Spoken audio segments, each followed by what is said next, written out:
Puji Tuhan, selamat pagi Bapak Ibu Saudara. Kembali lagi bersama dengan kami di dalam program Berkat Pagi. Puji Tuhan Bapak Ibu Saudara, pagi hari ini sebelum Bapak Ibu Saudara menjalankan aktivitas di sepanjang hari ini, terlebih kita akan dibekali oleh kebenaran firman Tuhan. Dan kebenaran firman Tuhan pada pagi hari ini saya ambil di dalam Roma pasalnya yang ke-8 ayatnya yang ke-14. Sekali lagi, Roma pasalnya yang ke-8 ayatnya yang ke-14. Saudara bisa menyimaknya dan saya akan membacakan. Semua orang yang dipimpin Roh Allah adalah anak Allah. Puji Tuhan Bapak Ibu Saudara. Kebenaran firman Tuhan pada pagi hari ini, kalau kita melihat pada judulnya dalam Roma pasalnya ke-8 ini, judulnya di situ yaitu hidup oleh Roh. Nah, Bapak Ibu Saudara, kalau kita lihat di dalam Injil Yohanes, Yesus menjanjikan penghibur bagi orang-orang percaya yang masih tinggal di bumi. Yaitu apa Bapak Ibu Saudara? Yaitu Roh Allah atau Roh Kudus. Kita boleh lihat pada Injil Yohanes pasal yang ke-26.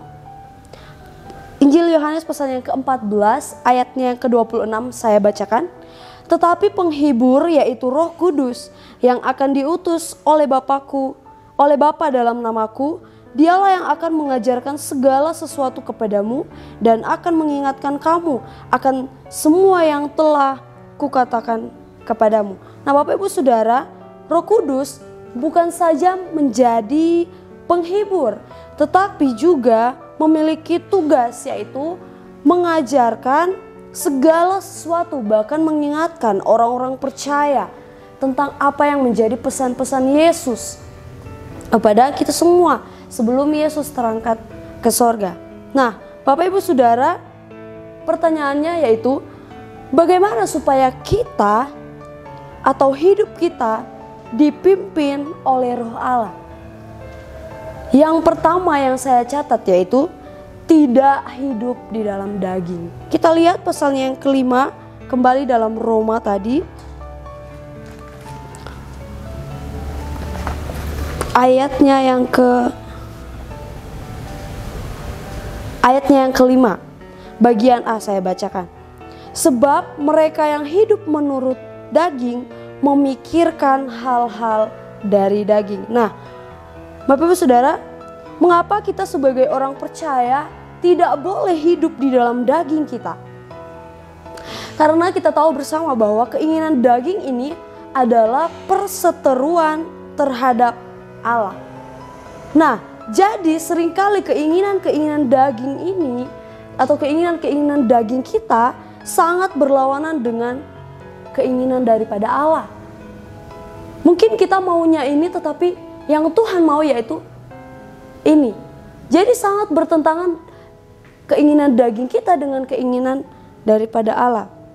Dan seringkali Bapak Ibu Saudara, orang percaya malah hidup dalam daging tersebut, melakukan hal yang tidak Tuhan kehendaki. Padahal sudah tahu bahwa keinginan daging adalah perseteruan dengan Allah. Keinginan daging seringkali adalah yang tidak disukai oleh Allah. Tetapi kebanyakan orang-orang percaya hidup dalam keinginan daging, bukan hidup dalam keinginan Allah, tetapi hidup dalam keinginannya sendiri. Kita sudah tahu, bahkan sudah tahu itu adalah hal yang tidak bagus, hal yang tidak baik, tapi masih saja tinggal dalam hal tersebut dengan berbagai macam alasan. Nah, yang kedua, Bapak Ibu Saudara, bagaimana supaya hidup kita dipimpin oleh Roh Allah? Yang pertama tadi yaitu tidak hidup di dalam daging. Karena kita sudah tahu bahwa hidup di dalam daging adalah perseteruan dengan Allah. Dan yang kedua yaitu hidup dalam Roh. Bagaimana itu hidup di dalam Roh?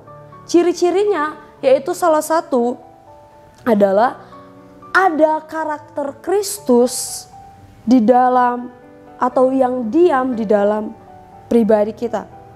Amin Bapak Ibu Saudara. Tentunya hal-hal yang baik, bukan hal-hal yang tidak baik.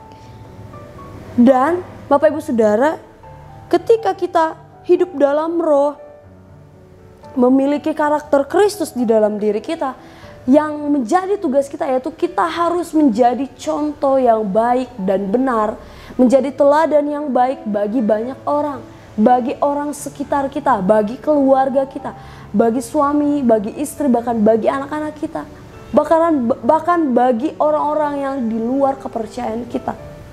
Kita harus berani menjadi contoh yang baik. Amin Bapak Ibu Saudara.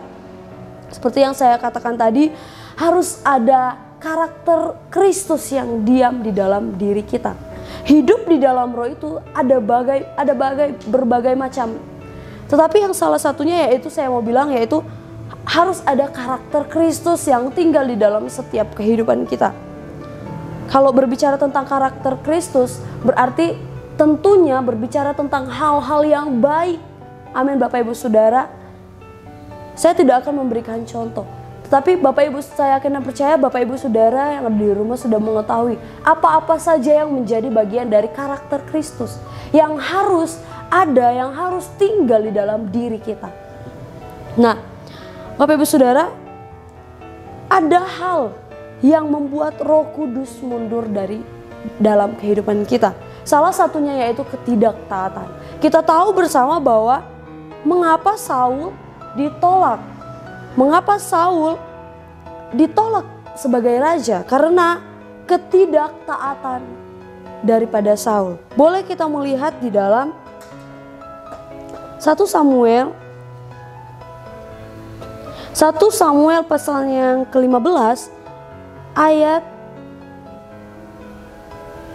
1 Samuel pasal yang ke-16 ayat 14 bagian A saya bacakan. Tetapi roh Tuhan telah undur daripada Saul.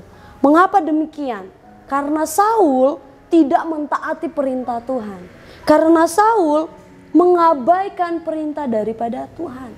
Makanya membuat dirinya kehilangan roh Allah di dalam dirinya. Maka Bapak Ibu Saudara, dalam kehidupan kita kalau kita mau Roh Kudus tetap tinggal di dalam diri kita, yaitu kita harus melakukan apa yang Tuhan mau. Kita harus mentaati setiap perintah Tuhan. Kita harus taat kepada Dia. Bahkan orang-orang percaya, kita semua sebagai orang-orang percaya dituntut untuk tetap taat. Menjadi orang-orang yang taat kepada perintahnya. Menjadi orang-orang yang taat kepada segala kebenaran firman Tuhan yang datang kepada setiap kehidupan kita. Amin Bapak Ibu Saudara.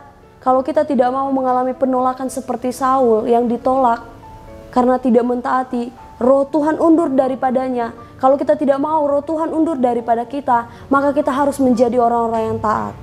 Dan Bapak Ibu Saudara, ayat terakhir di dalam Mazmur pasalnya yang ke-51 ayatnya yang ke-13. Sekali lagi Mazmur pasalnya yang ke-31 ayatnya yang ke-15. Saya bacakan. Janganlah membuang aku dari hadapan-Mu, dan janganlah mengambil roh-Mu yang kudus daripadaku. Mengapa Raja Daud mengatakan hal demikian? Karena Raja Daud tahu di luar roh Allah dia tidak bisa berbuat apa-apa. Raja Daud menyadari bahwa roh Allah sangat-sangat penting di dalam dirinya, di dalam pribadinya. Kemenangan demi kemenangan yang Raja Daud peroleh bukan hal yang begitu biasa Bapak Ibu Saudara. Tetapi Raja Daud tahu Roh Kuduslah yang membantu dia, Roh Kuduslah yang membuat dia kuat untuk menghadapi setiap apa yang dia kerjakan. Kemenangan demi kemenangan yang dia dapati karena ada roh Allah yang diam di dalam dirinya. Makanya pada Mazmur pasal yang ke-51 ayat 13 ini dia katakan, janganlah membuang aku dari hadapan-Mu, dan janganlah mengambil roh-Mu yang kudus daripadaku. Raja Daud memohon kepada Tuhan untuk tidak mengambil roh-Mu yang kudus, roh Tuhan yang kudus yang diam di dalam dirinya untuk diambil. Raja Daud tidak menginginkan hal tersebut. Dalam kehidupan kita Bapak Ibu Saudara, ketika kita mau menjadi anak-anak Allah, maka Yang harus kita lakukan seperti yang sudah saya katakan tadi, ada dua hal, yaitu tidak hidup dalam daging dan harus hidup dalam roh. Amin. Bapak Ibu Saudara, biar kiranya kebenaran firman Tuhan pada pagi hari ini boleh memberkati setiap kita semua, dan Immanuel, Allah beserta kita. Kami perlukan